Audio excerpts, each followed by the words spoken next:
প্রমাণ করার জন্য কিয়ামত পর্যন্ত সময় দিচ্ছি। ইমাম আবু হানিফার নিকটে হজ ওয়াজিব হবে না। কেউ যদি মা, বোন, ফুফু ইত্যাদি যাদের সঙ্গে বিয়ে করে তাহলে তার উপরে হজ কায়েম হবে না। কিয়ামত পর্যন্ত সময় দিলাম প্রমাণ করার জন্য।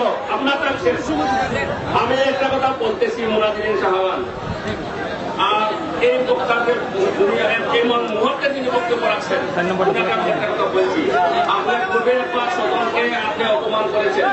আমি আপনাকে বলেছি যে আপনি সদনকে অপমান করে কোনো কথা বলবেন না। দ্বিতীয়বার এখন আপনি আসামকে অপমান করে কথা বলছেন।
দ্বিতীয়বার হইলে ওনারে আর এই সদন কোন তর্ক সভা অংশগ্রহণ করতে দিতাম না। এটা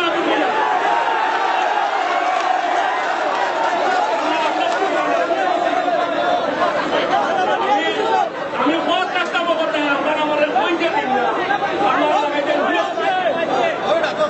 যদি তৃতীয়বার তার মুখে বাক্য হয়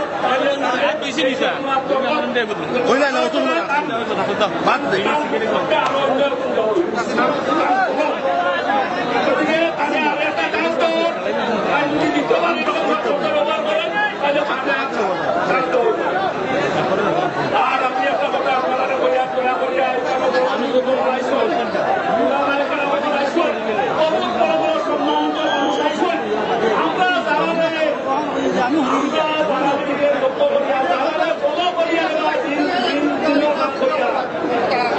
সামনে যদি আমরা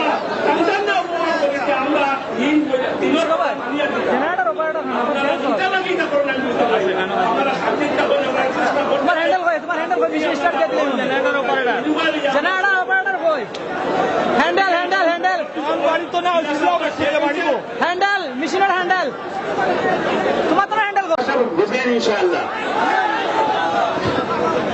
मैं अल्हम्दुलिल्लाह इस मुनाजरा के शराइत अव्वल दिन से आखिर दिन तक रहा हूं, इसलिए मैं एकदम आखिर में एक बात कहना चाह रहा हूं। तकलीफ के बारे में कहा करने वाला चौपाया है, हम लोग क्यों आखिर चौपाया चार पैर वाला बने वगैरह। हमारे मौलाना ने कहा कि तकलीफ के बगैर 2 रकात नमाज ये जो है कुरान हदीस से मैं युतिल्लाह व रसूलहू कुरान हदीस से साबित कर दें। मैं ये वादा करता हूं कि मैं अभी आधे हदीस बन जाऊंगा, हनफियत से तौबा कर लूंगा और मुझे उम्मीद है कि मेरे कितने शागिर्द हैं यहाँ सब तौबा कर लेंगे। इसलिए वो 2 रकात नमाज सिर्फ 2 रकात बगैर किसी के तकलीफ के कुरान हदीस से पढ़ के साबित कर दें एकदम तकमीर तहरीमा से सलाम तक, तो हम आधे हदीस बन जाएंगे। इतना लंबा मुनाजरा करने की और शोर करने की जरूरत नहीं।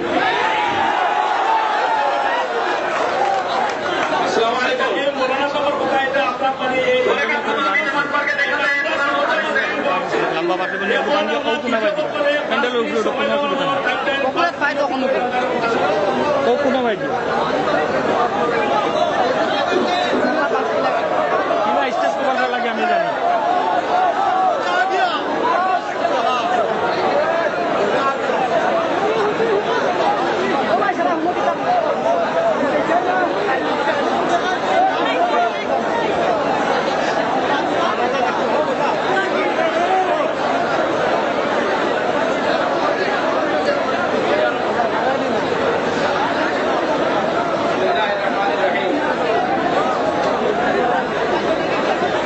লাগতো না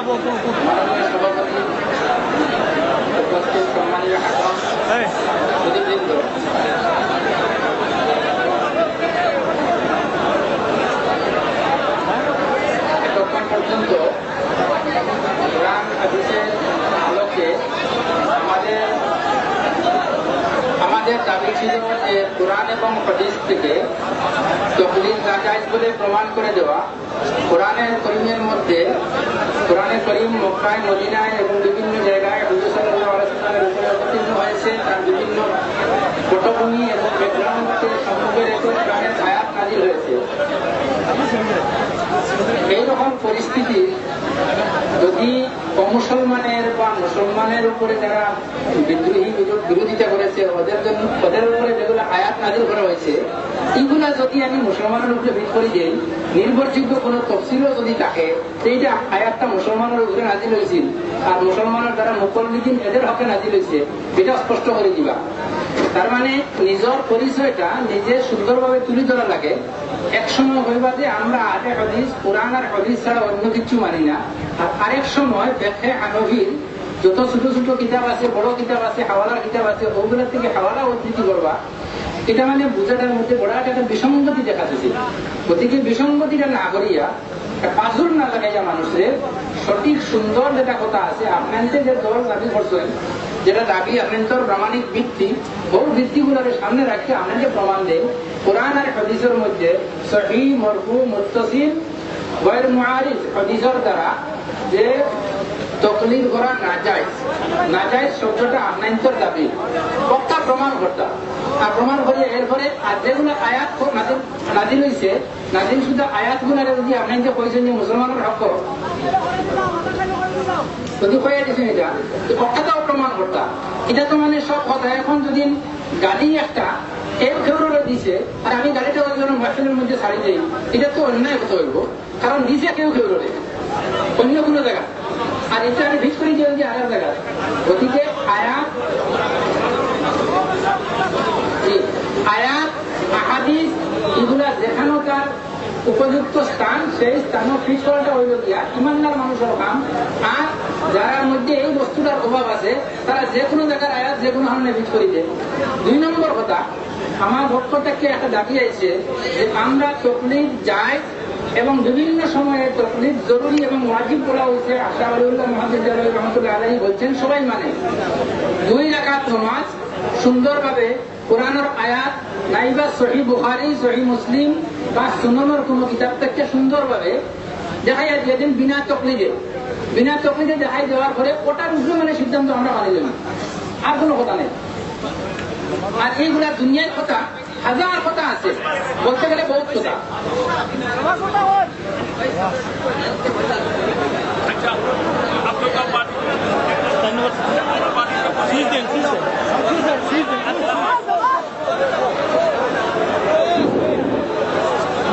আচ্ছা, প্রথম পক্ষ থেকে যেটা হওয়া হয়েছে, এখন দ্বিতীয় পক্ষ থেকে আপনারা এটা জবাব দিন। যদি আপনারা 2 রাকাত নামাজ যেটা কথা আছে ওটা আপনার সংক্ষিপ্ত। আসসালামু আলাইকুম ওয়া রাহমাতুল্লাহি ওয়া বারাকাতুহু। ভাই সকল, বিনা দলিলে অন্ধ ভক্তি করা, কারো অন্ধের মতো অনুসরণ করা, বিনা দলিলে কারো আনুগত্য করা, কোরআন এবং হাদিসের পরিবর্তে আনুগত্য করা, এটা নাজায়েজ। এটা কোরআন এবং হাদিস থেকে একাধিক দলিল দিয়েছি, আবারও দলিল দিয়ে শেষ করুন। রাসূলুল্লাহ সাল্লাল্লাহু আলাইহি ওয়াসাল্লাম এক আনসারী সাহাবীকে প্রেরণ করেছিলেন এবং বলেছিলেন যে তার আনুগত্য করবে। কিছু সাহাবায়ে কেরামকে তার সাথে পাঠিয়েছিলেন, এর আনুগত্য করবে। পথে তিনি একটা জায়গায় গিয়ে রাগান্বিত হয়ে যান। তারপরে উনি বলেন যে আল্লাহ রাসূল কি আমার আনুগত্য করতে বা অনুসরণ করতে পারেননি? তখন তারা বললেন জি হ্যাঁ। তখন তিনি বললেন যে আগুন কার জড়ো করলেন, আগুন লাগাতে বললেন, আর আগুন লাগিয়ে দেওয়ার পরে তারপরে বললেন যে তোমরা ঝাঁপ দাও। আনুগত্য করতে বলেছেন। তাকলিদ হলো অন্ধভক্তের মতো কথা শুনে নেওয়া, মেনে নেওয়া, ঝাঁপ দেবে। সাহাবায়ে কেরামদের মধ্যে মতভেদ হচ্ছে। এই মতভেদ করতে কেউ বলছে ঝাঁপ দেবো, কেউ বলছে দেবো না। এই করতে করতে আগুন নিভিয়ে যায়। এই সংবাদ আল্লাহ রাসূলের কাছে পৌঁছালে যারা আগুনে ঝাঁপ দেওয়ার মনস্থ করেছিলেন তাদের সম্পর্কে বললেন, লাউ দাখালুহা মা খারাজু মিনহা ইলা ইয়াউমিল কিয়ামাহ। এরা যদি আগুনে ঝাঁপ দিয়ে দিত কিয়ামত পর্যন্ত বেরিয়ে হতো না। সহিহ মুসলিম হাদিস নম্বর 4658 এবং 59, এবং সহিহ বুখারী হাদিস নম্বর 4340, সহিহ বুখারী হাদিস নম্বর 7170, সহিহ বুখারী বিভিন্ন জায়গাতে 3 জায়গাতে হাদিসটি বর্ণিত হয়েছে। নবী সাল্লাল্লাহু আলাইহি সাল্লাম বলেছেন, মান হাদাসা ফি আমরিনা হাযা মা লাইসা মিনহু ফাহুয়া রাদ। এই শরীয়তের মধ্যে যে এমন কোন কর্ম করবে, যে কর্মটা যার ব্যাপারে, যে কর্মের ব্যাপারে, যে আমলের ব্যাপারে আমার নির্দেশ নেই, সেই আমলটা প্রত্যাখ্যাত, সেই আমলটা করা যাবে না, কর্মটা করা যাবে না। ভাই তাকলিদ করতে হবে। আমি বলছি তাকলিদ শব্দটা হাদিসে আছে, কিন্তু জানোয়ারের জন্য আছে, মানুষের জন্য নয়। যদি তাকলিদ করতে হতো তাহলে অবশ্যই দলিল থাকতো। এটা একটা নতুন জিনিস তাকলিদ, এই জন্য এটা প্রত্যাখ্যাত। নবী সাল্লাল্লাহু আলাইহি সাল্লাম বললেন, সহিহ মুসলিমের হাদিস, হাদিস নম্বর 1718, সহিহ বুখারী হাদিস নম্বর 2697। এরা একটা প্রশ্ন করেছেন যে 2 রাকাত যদি নামাজ পড়ে দেখে দেয় বিনা তাকলিদে যদি 2 রাকাত নামাজ পড়ে দেখে দেয়, আহলে হাদিস হয়ে যাবো আমরা ইনশাআল্লাহ। কোরআন এবং হাদিসের অনুসারী হতেই হবে। এখনই যদি আপনারা সভাপতি সাহেব অনুমতি দেন আমাদের, এবং ইনারা যদি দলিল বলেন, তাকবীর থেকে নিয়ে সালাম পর্যন্ত কোরআন হাদিস দ্বারা আমরা প্রমাণ করে দেবো ইনশাআল্লাহ।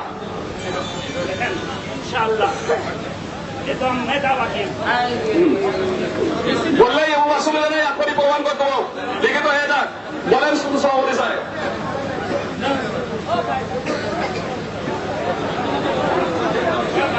শুনেন কি লেখা আছে, শুনেন। রাসূলুল্লাহ সাল্লাল্লাহু আলাইহি সাল্লামের অনুসরণকে তাকলিদ বলা যাবে না। কেননা তার প্রত্যেকটি উক্তি এবং কর্ম শরীয়তের দলিল, আর তাকলিদের ক্ষেত্রে শরীয়তের দলিলের প্রতি দৃষ্টিপাত করা হয় না। সুতরাং আমাদেরকে রাসূল রাসূলুল্লাহ সাল্লাল্লাহু আলাইহি সাল্লামের উম্মত হিসেবে অভিহিত করা। ভাই গোটা এজন্য বলছি আহলে সুন্নাত ওয়াল জামাতেরই এটা কিতাব। কোরআনে দলিল দিয়েছি, বুখারী হাদিসে দলিল দিয়েছি।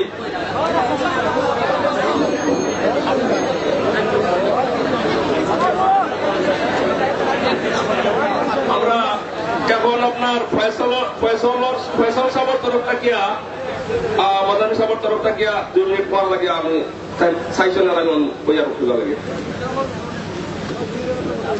السلام عليكم ورحمة الله وبركاته.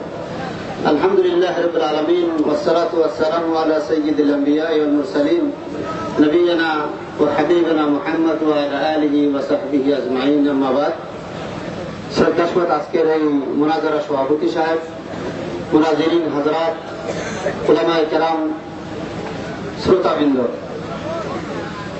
আমি এর আগে কিছু বলিনি, বলার চেষ্টাও করিনি, কিন্তু আজকের পরিস্থিতি যা কিছু ঘটেছে আর যা আপনারা এখানে লিখেছেন, আমরা আগে অবগত ছিলাম না। এখানে আসার পর এই কাগজটা হাতে পেয়েছি, আর 6টা প্রশ্ন যেখানে দিয়েছেন, যদি সত্যি কথা আমি বলি, মুফতিয়ানে কেরাম, মুনাজিরিনে হযরত, এই বিষয়গুলা যদি আমরা মুনাজারা না করি, ইসলাম কি ডুবে যাবে? ইসলামের এটাই কি আসল বিষয়বস্তু যার উপরে আমাদের এত দীর্ঘ সময় মুনাজারা করতে বাধ্য হইলাম? কে করাইল? কেন হইল? 1 নম্বর প্রশ্ন, কোরআন এবং হাদিস মতে আহলে সুন্নাত জামাত হকের উপরে না আহলে হাদিস হকের উপরে? আহলে হাদিস মাযহাবে আরবা এইসব হকের উপরে। এটা আমি বলি না, সারা পৃথিবীর যোগ্য আলেম যারা যাদের লেখার, যাদের ভাষার, যাদের কথার গুরুত্ব দেওয়া, সারা পৃথিবী যাদের কথা চলে, তারা বলতেছেন। আমরা এটা নিয়ে আজকে সারা আসামের বিভিন্ন প্রান্ত থেকে আসে একটা হয়রান পেরেশান। 2 নম্বর, তকলিফ জায়েজ না জায়েজ, এটা বহু বছর থেকে আমাদের হানাফি ভাইরা তাকলিফ করে আসছে, আহলে হাদিস তাকলিফ করে নাই। এতে কি ইসলাম মিটে গেছে? যায় নাই। 3 নম্বর, তারাবি নামাজ 20 রাকাত 8 রাকাত, এটা সুন্নাত নামাজ। এই নামাজ নিয়ে আমি অন্য কথা বলতেছি, আমি 20 আর 8 সিদ্ধান্ত দিতেছি না, আমি ফাইনাল করতেছি না যে কোনটা সঠিক, সেটা বলতেছি না। আমি অন্য প্রসঙ্গে কথা বলতেছি। কেউ 20 করে, কেউ 8 করে, এতে ইসলামের কি ক্ষতি হয়েছে বলেন? মহিলারা ঈদগাহে যাবে না, মসজিদে যাবে না, এতে ইসলামের কি ক্ষতি হলো? ওদিকে শুনেন,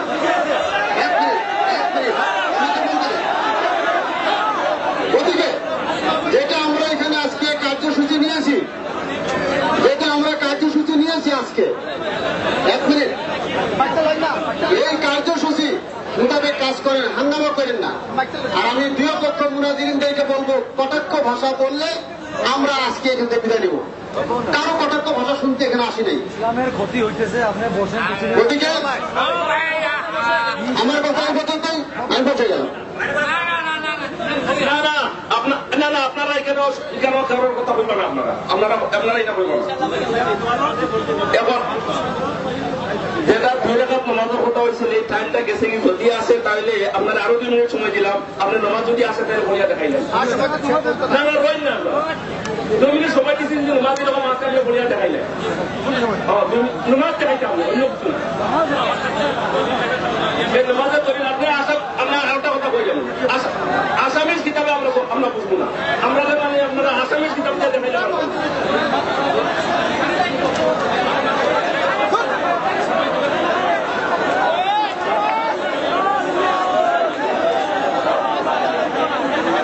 আপনার নামাজটা যদি আসে তাহলে আপনি তো বলিয়া দেখাইলেন না, নোটটা বই না, নামাজ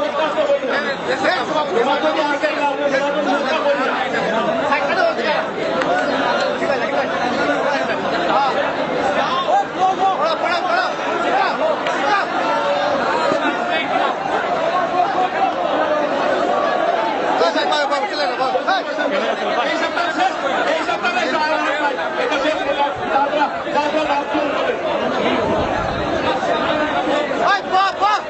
আমরা করবো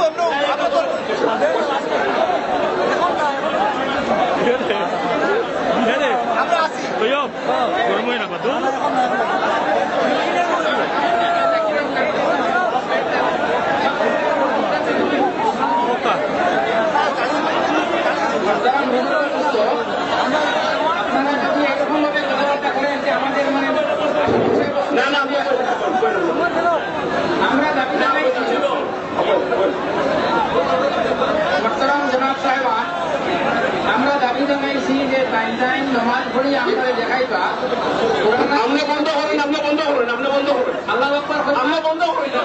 আপনারা করছি, আপনি বন্ধ করেন। এই যেটা আসিল এটা আপনার দাঁড় করলে পয়সা দিবা, এটা হইল। আর আপনারা আলোচনা করবেন দুইটা এখন 3 নম্বর আইতেছে। এখন 3 নম্বর আইতেছে তারাবি নামাজ 20 রাকাত में 8 রাকাত।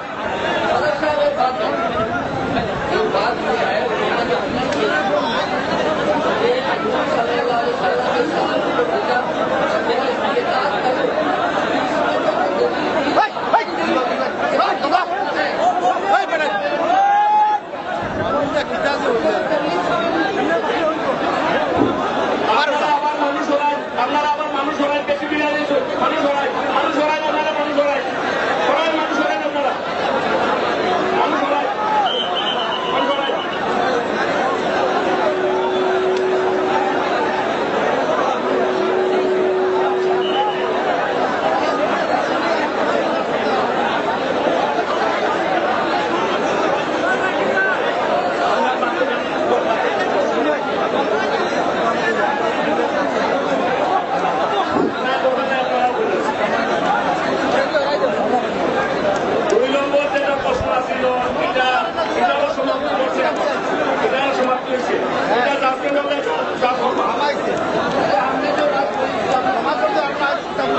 উনি যে হাদিসটা বললেন সেই হাদিসে তো তকলিফ প্রমাণ হলো।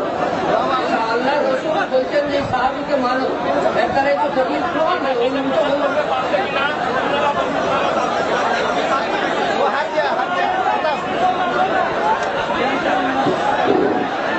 আগে সেন্ট্রাল সার্ভিসের পড়েনি তো একটা সবই একটা কথা আগে সেন্ট্রাল সার্ভিসের ইনামা তারা তো ফিল মারো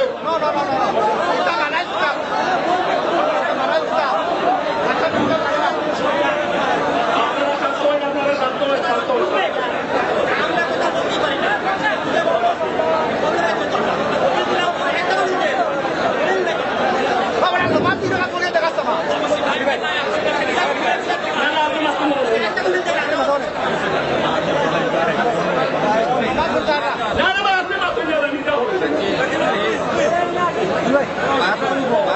আমরা 2 নম্বর যেটা প্রশ্ন যেটা আছে সেটা আমরা বলে বেরিয়ে উঞ্চল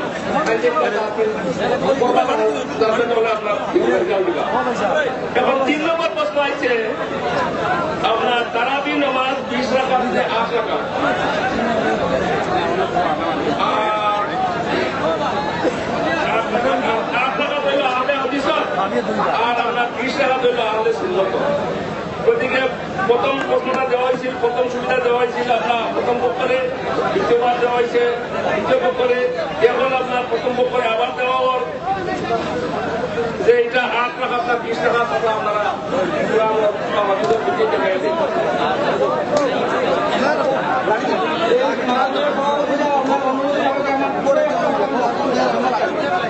যেহেতু এই যে মুনাজার আয়োজন করা হয়েছে এক পক্ষ আমাদের বন্ধু আর পক্ষ আমি আর আমার পক্ষর মানুষ লইয়া আইয়া আমার পক্ষর মানুষ লইয়া গিয়া যৌথভাবে আমার মিটিং করিয়া তো একটা শর্ত এই শর্তের ভিত্তিতে মুনাজার হইল। আপনারা সত্যগুলো আপনারা আপনারা বলা আপনি না হরিয়া আপনি শর্তটা ভালো হয়ে যায় না, আমার তো কোনো কনসেপ্ট লওয়া হইবে না।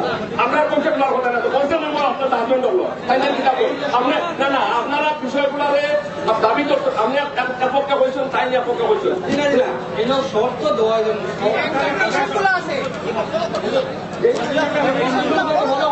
কি বিষয় আছে এই কন্ডিশনের মধ্যে আছে তো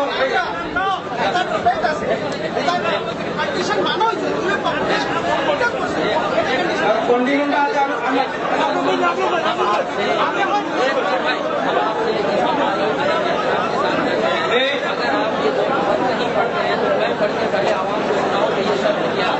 इसके हिसाब से मुनाजरा चलेगा, ठीक नहीं चलेगा,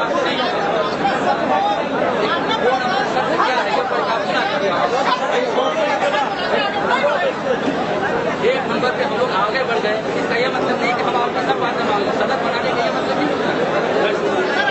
आप 2 नंबर पर जितना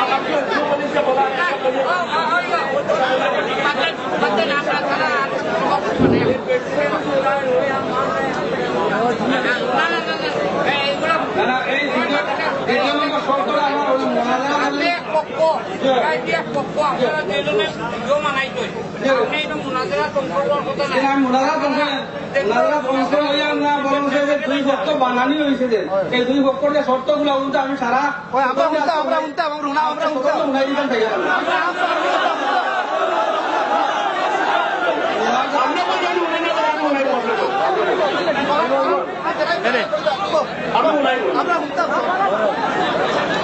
আপনারা আমি উনাই আর আপনারা আপনারা কথার মধ্যে উপস্থিত করবেন কথা কমপ্লিট হওয়ার পরে আপনারা কিনা হওয়া লাগে সারা এলাকা হইল তোরাই ওখানে আসবেন আপনারা কথা কিয়া কেউ যদি হওয়া লাগে এখানে বইবা আপনারা উপস্থিত করবেন কথা হয়েছে ঠিক আছে এখানে শর্ত আছে এখানে লেখা আছে শর্ত সমূহ দুই পক্ষর উলামা সকলের মাধ্যমে যোগ্য হব আন ধর্মতে কোনো মন্তব্য দিব নোৱাৰি কোনো বিষয়ের ওপৰত কোনো পক্ষই দলিল দিব নোৱাৰিলে সেই পক্ষই দলিল বা জবাব দিব পৰা নাই বুলি স্পষ্টভাৱে প্ৰকাশ কৰিব লাগিব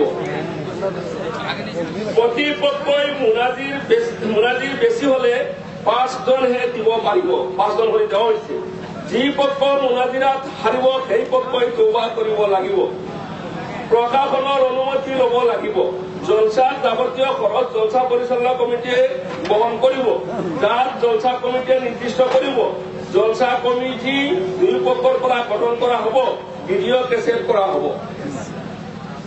এই যে শর্তগুলা যেটা আছে দুই পক্ষৰ উলামাসকলৰ মাজত তৰ্ক হ'ব আন দৰ্শকে কোনো মন্তব্য দিব নোৱাৰিব যেটা মানে আপনারা মাঝে মাঝে করেন এটা আপনারা দেওয়াটা নিষিদ্ধ 2 নম্বর হইল কোনো বিষয়ের উপৰত কোনো পক্ষই দলিল দিব নোৱাৰিলে সেই পক্ষই দলিল বা জবাব দিব পৰা নাই বুলি স্পষ্টভাৱে প্ৰকাশ কৰিব লাগিব এই যেটা শর্ত আছে এই শর্তটা আপনার আমরা যদি ফার্সি না পানি যাই সে আপনার সময় যাইব বহুত বেশি কেউ বলতো না পারেন না করিয়া আমার কথাটা শুনেন আপনারা হাতে মাতিব আপনারা করে মাতিব আপনারা আমরা এখানে 2 জন জাজ দিছি আমরা যে 2 জনকে জাজ মানছি এরাও তো আপনার এখানে মামুলি মানুষ নাই আসাম বিখ্যাত মানুষ গতিকে টাইম যে কিছু জানেন না এলা নাই জানার করে আমরা মানছি তার জাজ হিসাবে গতিকে তান্তার লগে পরামর্শ করছি যে প্রত্যেকটা বিষয় যদি আপনার প্রত্যেক সাবজেক্টের সময় যদি আপনার ক্লিয়ার করা হয়ে যায়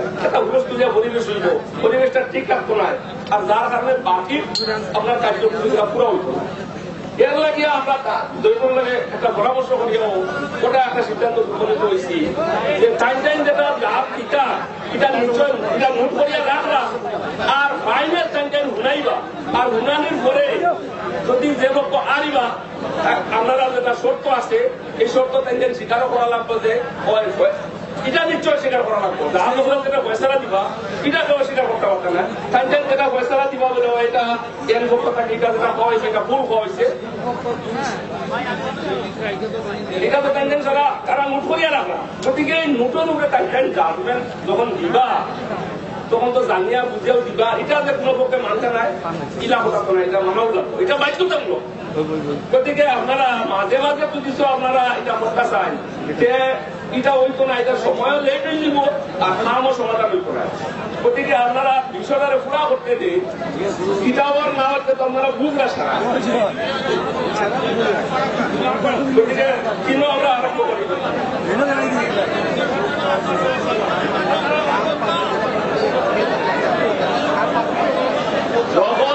যখন জাজমেন্ট হইব জাজমেন্ট যা করলে এটা বুঝাইয়া দিল যে কোন কারণে কোনটা পূর্ব হইল কোন কারণে কোনটা অ্যাকসেপ্ট করা হইল না আর কোন কারণে কোনটা অ্যাকসেপ্ট করা হইল যা করলে এটা বুঝাই এখন আপনারা দয়া করিয়া আপনারা হাল্লা করবেন না আমি 3 নম্বর এটা আরম্ভ করলাম 3 নম্বরে হইল কি আপনার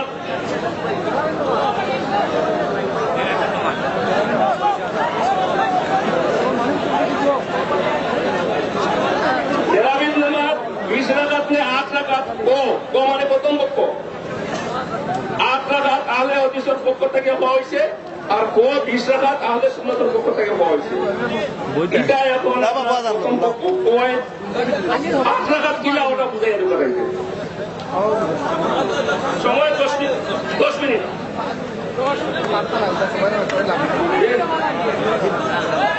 সময় 10 মিনিট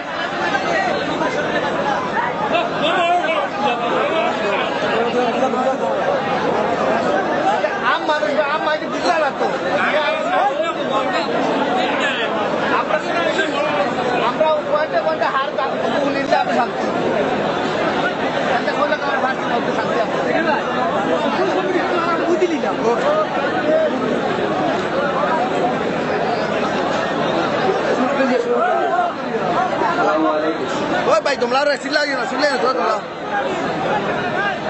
یہ تیسرا موضوع ہے محاورے کا تراوی 8 رکعت سنت ہے یا 20 رکعت؟ آپ کے سامنے یہ بات میں واضح کر دوں کہ عدد تراوی کے سلسلے میں مختلف اقوال ہیں اور کسی ایک عدد پر جو اللہ کے رسول سے ثابت نہ ہو اس پر مضبوطی کے ساتھ تھام لینا یہ بہت زیادہ اچھی چیز نہیں ہے، سمجھ میں آتی ہے۔ اللہ کے رسول صلی اللہ علیہ وسلم سے تراویح 8 رکعت ثابت ہے، جیسا کہ حضرت عائشہ کی روایت ہے، بخاری مسلم اور مختلف کتابوں کے اندر یہ روایت موجود ہے جس کا تعلق رمضان سے ہے۔ ابو سلمہ نے حضرت عائشہ سے پوچھا کہ اللہ کے رسول صلی اللہ علیہ وسلم رمضان میں کتنی رکعت پڑھا کرتے تھے؟ حضرت عائشہ رضی اللہ عنہا نے فرمایا کہ آپ 11 رکعت سے زیادہ نہیں کیا کرتے تھے، جس میں 3 وتر ہوا کرتی تھی اور 8 رکعت تراویح۔ اور 25 علماء حنفی علماء وہ اپنی کتاب میں اس حدیث کو نقل کرتے ہیں اور تراویح کے باب میں نقل کرتے ہیں، جس سے یہ ثابت ہوتا ہے کہ اس حدیث کا تعلق تراویح سے ہے، تہجد سے نہیں۔ اسی طریقے سے حضرت عمر رضی اللہ تعالیٰ عنہ نے جو حکم دیا تھا وہ بھی 8 رکعت کا ہے۔ ابی بن کعب کو اور تمیم داری کو سعید بن یزید کی روایت ہے۔ قیام اللیل امام مالک رحمۃ اللہ علیہ موطا امام مالک کے اندر اس روایت کو نقل کرتے ہیں۔ امام مروزی جو ہے وہ انہوں نے اپنی کتاب کے اندر کتاب العلم یا قیام اللیل کے اندر اس کو نقل کیا ہے، اور بھی متعدد کتابوں کے اندر یہ روایت موجود ہے کہ حضرت عمر رضی اللہ تعالیٰ عنہ نے ابی بن کعب کو اور تمیم داری کو 8 رکعت تراویح پڑھانے پر متعین کیا، اور اللہ کے رسول صلی اللہ علیہ وسلم نے 3 دن یا 2 دن جو آپ نے نماز پڑھایا تھا وہ جو ہے حضرت جابر کی روایت ہے، صحیح ابن خزیمہ کے اندر، صحیح ابن حبان کے اندر، بیہقی کے اندر۔ اگرچہ محدثین نے اس کے اوپر کچھ کلام کیا ہے لیکن متعدد ترک سے روایت آ رہی ہے، اور حضرت عائشہ کی جو متفق علیہ روایت ہے اس کی تائید بھی ہو رہی ہے، جیسا کہ نصر اسقلانی نے بھی کہا ہے۔ تو ایک تو حضرت عائشہ کی روایت جس سے ثابت ہوتا کہ اللہ کے رسول نے 8 رکعت تراویح پڑھا ہے، 3 رکعت بھی۔ دوسری وہ روایت جو حضرت جابر کی روایت ہے، جو صحیح ابن خزیمہ، صحیح ابن حبان اور مختلف کتابوں کے اندر موجود ہے، اس کے اندر حضرت جابر فرماتے ہیں کہ اللہ کے رسول صلی اللہ علیہ وسلم نے 2 یا 3 راتوں جو نماز پڑھائی تھی وہ 8 رکعت تھی۔ اگرچہ محدثین نے اس کے اوپر کلام کیا ہے لیکن بہت ہی معمولی کلام ہے، یہ روایت حسن تک پہنچ جاتی ہے، اس لیے کہ اور بھی روایتیں اس کی تائید میں ہیں۔ تیسری روایت میں نے یہ کہا کہ حضرت عمر رضی اللہ تعالیٰ عنہ نے اپنے دور خلافت میں ابی بن کعب کو اور تمیم داری کو، ابی بن کعب کو مردوں کا امام بنایا اور تمیم داری کو عورتوں کا امام بنایا، اور یہ لوگ جو ہے 8 رکعت تراویح پڑھایا کرتے تھے۔ اسی طریقے سے ابی بن کعب کی روایت ہے، یہ کہتے ہیں کہ اللہ کے رسول صلی اللہ علیہ وسلم کی خدمت میں آئے اور انہوں نے عرض کیا کہ اللہ آج کی رات ایک معاملہ ہو گیا۔ بولا کیا ہوا؟ بولے میں نماز پڑھ رہا تھا، گھر کی عورتیں بھی جمع ہو گئی، میں نے ان کو 8 رکعت نماز پڑھایا۔ یہ روایت بھی سندن محدثین نے کلام کیا ہے، لیکن ان تمام روایتوں کو اگر ملا دیا جائے، خاص طور پر متفق علیہ روایت جو کہ بخاری مسلم کے اندر موجود ہے اور تمام کتابوں کے اندر موجود ہے، جیسا کہ اور محدثین نے یہی لکھا ہے کہ اس روایت کے اندر قوت پائی جاتی ہے، کیونکہ یہ روایتیں بخاری مسلم اور عائشہ کی روایت کو موافق ہے، لہذا اس حدیث کو لینا زیادہ مناسب ہے۔ حنفیہ کی دلیل جو ہے وہ یہ ہے کہ حضرت عمر رضی اللہ تعالیٰ عنہ نے اس سے پہلے ایک مرفوع روایت پیش کرتے ہیں، حضرت عبداللہ ابن عباس کی روایت ہے، اس کے اندر ایک عبداللہ ابن عباس کی جو روایت ہے اس سے یہ معلوم ہوتا ہے کہ اللہ کے رسول صلی اللہ علیہ وسلم نے 20 رکعت تراویح پڑھایا تھا، لیکن اس روایت پر تمام محدثین کا اتفاق ہے کہ یہ ضعیف ہے۔ اس کے اندر عثمان بن ابراہیم ایک راوی ہے جس کے ذوق پر سب کا اتفاق ہے، خود امام बुखारी रहमतुल्लाह अलैह ने और फतहुल बारी के अंदर इब्न हजर अस्क़लानी रहमतुल्लाह अलैह ने, अनवर शाह कश्मीरी रहमतुल्लाह अलैह ने और रशीद अहमद गंगोही रहमतुल्लाह अलैह ने फक़हुद्दुर्री के अंदर और शेख अब्दुल हक मुहद्दिस देहलवी रहमतुल्लाह अलैह ने, इन तमाम बेशुमार उलमा का नाम गिना नहीं सकते, सभी ने इस हदीस को ज़ईफ़ कहा है। यानी 25 उलमा ऐसे हैं जो कि अल्लाह के फज़ल से अहले इल्म है, उलमाए देवबंद में से है या हनफी उलमा में से है, उन्होंने इस हदीस की तज़हीब किया है और इमाम मुस्लिम ने मजमू के अंदर तो साफ कर दिया है। और इसी तरह अनवर शाह कश्मीरी रहमतुल्लाह अलैह खुशदी के अंदर का है कि इसके ज़ौक़ पर सबका इत्तेफाक है, लिहाजा ये हदीस काबिल इस्तिदलाल नहीं है और फिर मुत्तफ़क़ अलैह रवायत के खिलाफ है, लिहाजा इसका इतबार नहीं किया जाएगा। दूसरी रवायत जो हनफिया पेश करते हैं वो ये है कि हजरत उमर रज़ियल्लाहु तआला अन्हु ने 20 रकात तरावीह पढ़ने का हुक्म दिया। ये रवायत भी इमाम मालिक रहमतुल्लाह अलैह ने जो पहली रवायत मैंने पेश किया था उसके नीचे नकल करते हैं क़यामुल लैल के अंदर। इसके अंदर एक रावी है यजीद बिन रुमान। ये यजीद बिन रुमान हजरत उमर रज़ियल्लाहु अन्हु के इंतकाल के 6 महीने के बाद पैदा होता है। ये आपका ज़माना नहीं पाता है और ये कहता है कान अन्नास यकुमुना फी ज़मन रसूलुल्लाह फी ज़मन उमर इब्न खत्ताब कि लोग हजरत उमर के जमाने में इतना पढ़ा करते थे, लिहाजा ये रवायत के काबिल इस्तिदलाल नहीं से कि ये मुनक़ता है। तीसरी चीज ये है कि बाद रवायतों से साबित होता है कि हजरत उमर रज़ियल्लाहु अन्हु ने 18 रकात पर जो है लोगों को पढ़ने का हुक्म दिया और अगर 18 रकात की बात है तो उससे आपका मसला साबित नहीं होता, इसलिए आप 20 के कायल हैं। कहने का हासिल यह है कि कभी भी इस मसले पर उम्मत मुत्तफिक नहीं हो सकी, जैसा कि इमाम तिरमिज़ी रहमतुल्लाह अलैह ने कहा और उन्होंने तमाम मसालिक को नकल किया तिरमिज़ी के अंदर। और इमाम अहमद बिन हंबल के बारे में कहते हैं वयुरवा फीहा अलवान वलम युज़ा फीहा शै, इस बारे में इमाम अहमद बिन हंबल की मुख्तलिफ रवायतें हैं और उन्होंने किसी अदद के बारे में फैसला नहीं किया।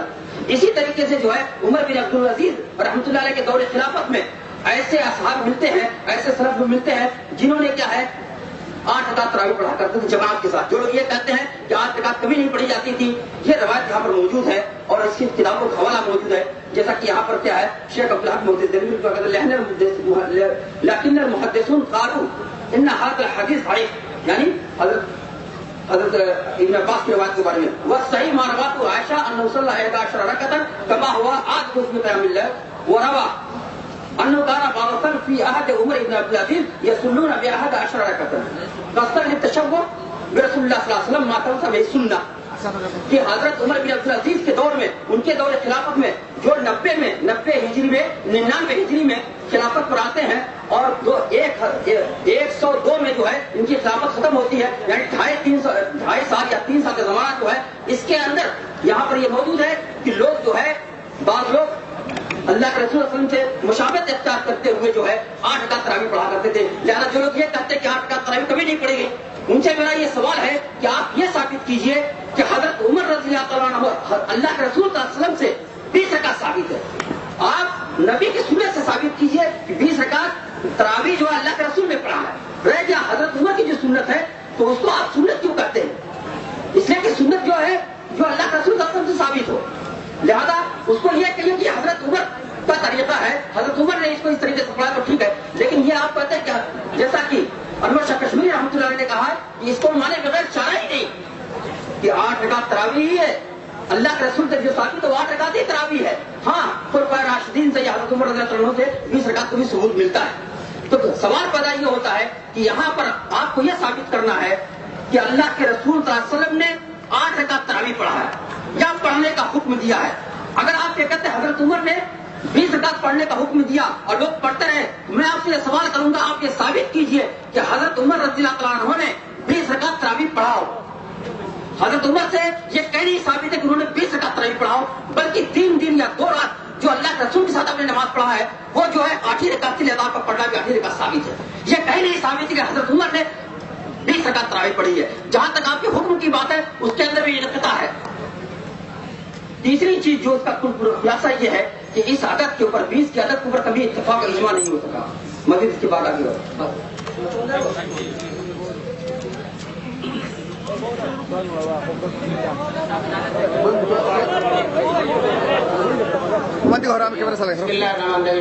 सदर बोल रहा हूँ।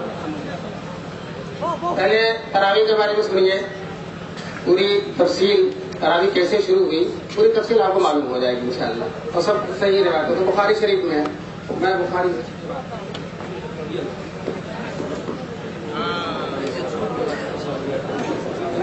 وہ تک کتاب لے آئی ہو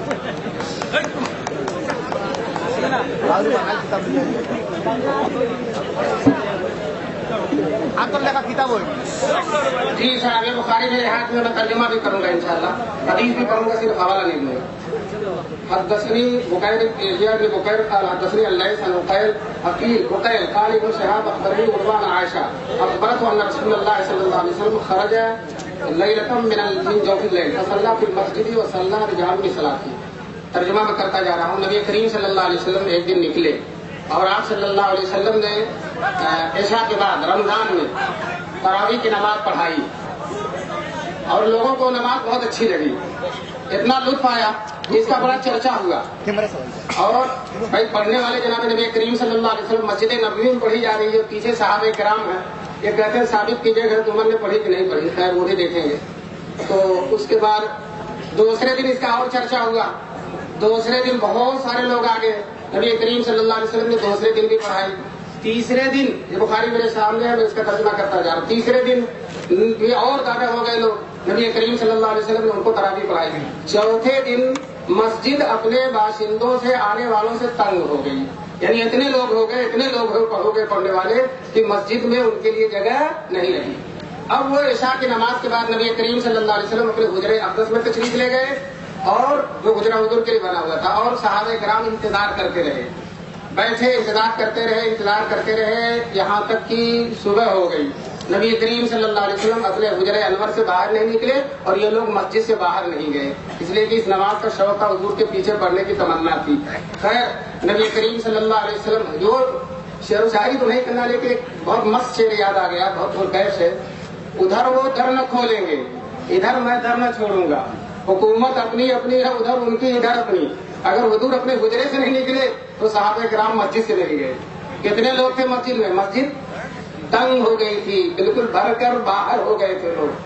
یہ تو نبی کریم صلی اللہ علیہ وسلم جو چوتھے دن حضور نے پڑھایا نہیں. پھر آئے نبی کریم صلی اللہ علیہ وسلم جب عشاء کی نماز پڑھنے آئے فجر کی نماز پڑھنے کے لیے تو حضور نے لوگوں کو بلایا اور جمع کیا اور خطبہ دیا اور کہا تمہارا انتظار تمہارا شوق مجھے معلوم تھا لیکن میں اس ڈر سے نہیں آیا کہ کہیں یہ نماز فرض ہو جائے تو تمہارے لیے تو کوئی مسئلہ نہیں ہے. تم تو پڑھو گے تمہاری تو مراد پوری ہوگی لیکن بعد میں لوگ تنگی میں پڑ جائیں گے. تو دیکھیے بعد میں لوگوں فرض ہو جائے گا بعد میں لوگ نہ پڑھیں گے تو تنگی ہوگی. اور دوستوں اگر کوئی تعداد گھٹا دے گا رکعت کی تو اور پریشانی ہوگی. بہرحال نبی کریم صلی اللہ علیہ وسلم نے امت پر رحم و کرم کرتے ہوئے جو ہے نہیں پڑھائی. پھر حضرت ابوبکر صدیق جی میں بتاتا ہوں. پھر حضرت ابوبکر صدیق رضی اللہ تعالیٰ عنہ کا زمانہ آیا. حضرت ابوبکر صدیق کے زمانے میں کتنے 28 سال کی حکومت بہت سارے کتنے بڑے بڑے کتنے سب کا مقابلہ کیا. 4 لوگوں نے نبوت کا دعویٰ کر دیا مردوں کے ساتھ ساتھ عورتوں نے بھی. خیر مسئلہ ہو گیا. حضرت حضور کے بعد حضرت عمر کا زمانہ آیا. حضرت عمر رضی اللہ تعالیٰ عنہ نے سارے لوگوں کو مسجد میں جمع کیا. مشہور قاری جن کی قرات کی تعریف جناب نبی کریم صلی اللہ علیہ وسلم نے کی حضرت ابی بن کعب رضی اللہ تعالیٰ. اور حضرت عمر نے حکم دیا کہ تراویح پڑھاؤ. وہی جو نبی کریم صلی اللہ علیہ وسلم نے چھوڑی تھی اس کو جاری کیا. دوستوں کسی چیز کو جاری جب کیا جاتا ہے حدیث میں ہے جاری جب کیا جاتا ہے تو اس کو گھٹا کر جاری کیا جاتا ہے یا بڑھا کر جاری کیا جاتا ہے ذرا بتائیے گا. یا ہو بہو جاری کیا جاتا ہے؟ ہو بہو جاری کیا. اگر گھٹاتے اور بڑھاتے مسجد میں اتنے لوگ تھے کہ مسجد تنگ ہو گئی تھی. کسی صحابی نے تو اعتراض کیا ہوتا؟ حضرت عمر نے جو 20 رکعت پڑھائی کسی صحابی نے اعتراض کیا ہے؟ کوئی صاحب ثابت کر دیں کسی صحابی سے اعتراض ثابت نہیں ہے. پتہ چلا. اور یقیناً جب حضرت ابوبکر اور عمر کے بارے میں کہ ہر وقت حضور کے ساتھ ہوتے ہیں. حضور فرماتے ہیں حضور جب نکلتے تھے حضرت ابوبکر عمر, جب کہیں جاتے تھے حضرت ابوبکر عمر, جب کوئی مشورہ ہوتا تھا حضرت عمر ابوبکر عمر. حدیثوں میں آتا ہر وقت ان کے ساتھ رہتے. تو بتائیے ہر وقت ساتھ رہنے والے کیا اس 3 دن تراویح ہوئی تھی اس وقت ساتھ نہیں تھے؟ اور وہ تعداد کتنی تھی جو اس مسجد میں تھے ان کو معلوم ہے یا جو آج آسام میں لوگ بیٹھے ہوئے ہیں 1400 سال کے بعد ان کو معلوم ہے؟ بتائیے. ان کو معلوم ہے وہاں موجود تھے ان کو معلوم ہے جو وہاں موجود تھے. حضرت ابی بن کعب بھی موجود ہیں, حضرت عمر بھی موجود ہیں. اور دوستوں حضرت عمر نے موطا کی روایت ہے یہ دکھائیے موطا کی روایت نکالیے. حضرت عمر رضی اللہ تعالیٰ عنہ نے 20 رکعت کے ساتھ دیکھیے موطا کی روایت ہے. حضرت عمر رضی دوستوں یہ یاد رکھیے گا، میں ان کی کتاب نہیں اٹھاؤں گا، میں بس قرآن یا حدیث ہی اٹھاؤں گا آپ کے سامنے. ادھر ادھر کی کتابیں نہیں اٹھاؤں گا انشاءاللہ، قرآن حدیث. آپ لگا کتاب نا جی خیر، حضرت جو ہے عمر رضی اللہ تعالیٰ عنہ نے 20 رکعت کے ساتھ جاری کیا، موطا کے اندر موجود ہے، جو بخاری لکھی جانے سے پہلے اصحاب الکتب بعد کتاب اللہ ہے، سمجھ رہے ہیں. اور اس موطا کی روایت ہے کہ حضرت عمر رضی اللہ تعالیٰ عنہ 20 رکعت کے ساتھ تراویح جاری کیا، اور بھی بہت ساری روایتیں. اور جو ان حضرات نے حضرت عائشہ والی جو روایت انہوں نے پیش کیا بخاری کی،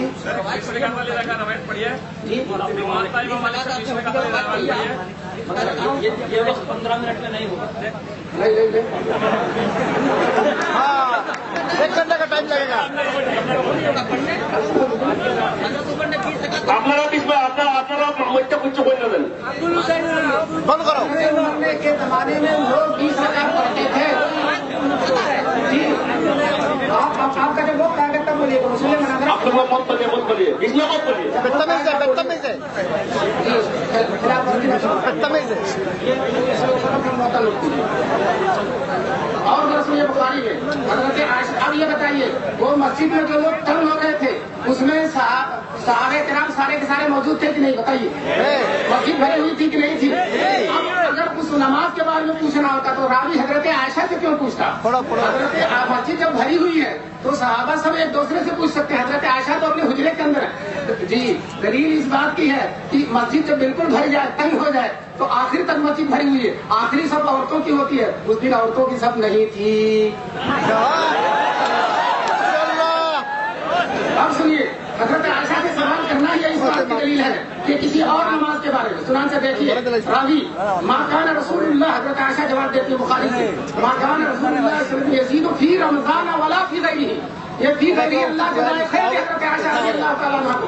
انہوں نے مسئلہ ہی حل کر دیا کہ یہ جواب اس نماز کے بارے میں جو رمضان میں بھی ہوتی تھی اور رمضان کے غیر میں بھی ہوتی تھی.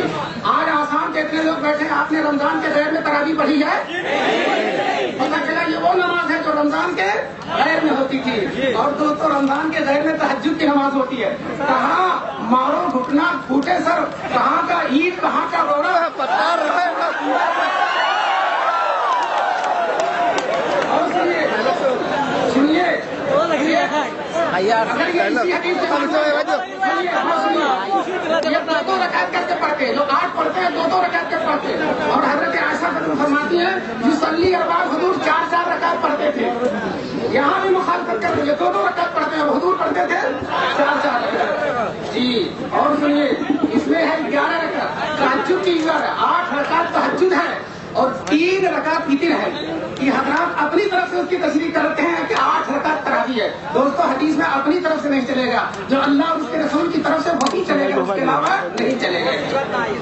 اور سنیے اور پھر یہ بھی ہے حضرت عائشہ فرماتی ہیں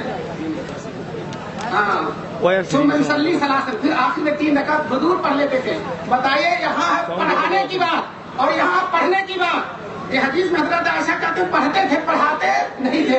پتہ چلا وہ نماز نہیں ہے جو حضور نے 3 دن پڑھائی تھی، وہ الگ ہے اور یہ الگ ہے جو اپنے گھر میں پڑھتے تھے. جی اور سنیے حضرت عائشہ کہتی ہیں اتنی بھیڑ میں حضرت عائشہ کی کہا حضور جو عادت پڑھ کر سو جاتے تھے، 8 رکعت پڑھ کر تہجد سو جاتے تھے، پھر اٹھ کر مسجد میں آتے تھے. حضرت عائشہ پوچھتی ہے اللہ کے رسول آپ تو سو گئے تھے، تو حضور فرماتے ہیں میری آنکھیں سوئی تھی میں نہیں. بتائیے سوال تنہائی میں ہو رہا، حضرت عائشہ سوال کر رہی ہیں، کیا مسجد میں عورت سوال کرے گی؟ پتا چلا کہ یہ تنہائی کی نماز ہے تو حضور نے گھر میں پڑھی تھی. دوستوں اور بھی حدیثیں آپ کے سامنے آئیں گی انشاءاللہ. ہم بدزبانی نہیں کریں گے، صدر مجلس کی شان میں بے ادبی نہیں کریں گے، آسام کے مسلمانوں کو جانور نہیں کہیں گے، اور ساتھ ساتھ اگر موضوع حدیث سنائیں گے تو توبہ کریں گے، اور غلط حدیث آیت پڑھیں گے تو ہم توبہ کریں گے انشاءاللہ. ہم اہل حق ہیں انشاءاللہ. ہاتھ کا کتاب ہٹاؤ. ٹائم 1 منٹ آپ سے آ رہا ہوں. 2 منٹ ٹائم ہے، کچھ کہنا ہے کوئی؟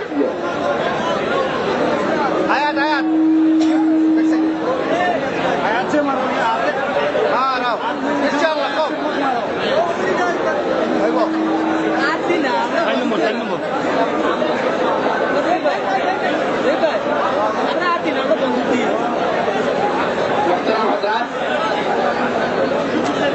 আমাদের প্রতিপক্ষ থেকে যেগুলা হচ্ছে হাওয়ালাগুলা মিশ্রির মিশ্রণ দিয়া ভুল একটা সামঞ্জস্য সৃষ্টি করার একটা অপচেষ্টা।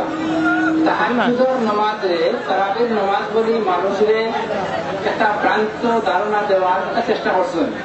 আল্লাহ তাআলা তান্তানরে সহি সমঝিবা সহি বুঝার তৌফিক দেখবো আমরা তারা আপনার হয়তো স্পর্শকাতর ব্যাপার যে সারা মুসলমানে আজ পর্যন্ত সারা দুনিয়া শুদ্ধা সব ভালো কিতা করতরা 20 রাকাত তারাবির নামাজ পড়িতরা। আর বুখারী শরীফত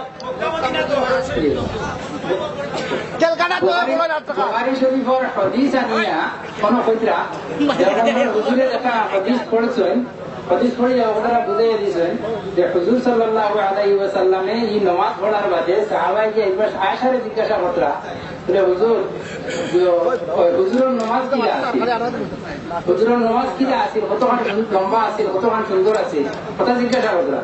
ঠিক পাশাপাশি আরেকটা প্রশ্ন আইছে বেটিং যে মসজিদে গিয়ে নামাজ পড়ে যায় না না এই সময় তো হুজুর আগে মসজিদে গেছেন না, এটা তাহাজ্জুদের নামাজ আছে ওটা সাবিত হয়েছে।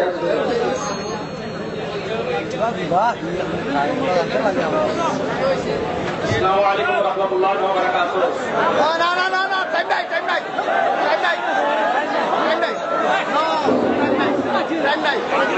time night.